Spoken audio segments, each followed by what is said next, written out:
pas innocente.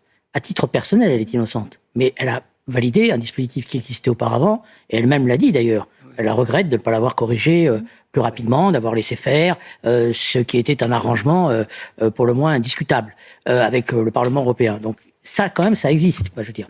Alors après, on peut dire les uns les autres, mais ça, c'est une réalité qui est incontestée, y compris par elle-même, puisqu'elle a évolué dans sa défense. Ça, c'est ma chose. Deuxièmement, moi, je pense que l'arrêt l'arrêt était un arrêt tordu, je l'ai dit comme ça, parce qu'effectivement, il la mettait devant une situation qui était très difficile. J'avais pensé, je me suis trompé, donc je le reconnais, qu'elle se remettrait, elle en profiterait pour se mettre en retrait, qu'elle laisserait faire. Bon, elle y va, elle fonce, elle sait que c'est un pari risqué, y compris par rapport à la Cour de cassation, qui peut aussi se crisper, que malgré tout, même si ses adversaires, évidemment, je suis d'accord, vont pas passer leur temps à lui dire vous êtes coupable, etc., oui, c'est quand même quelque chose qui pèse dans une campagne électorale, et ça va pas être si simple que ça. Voilà.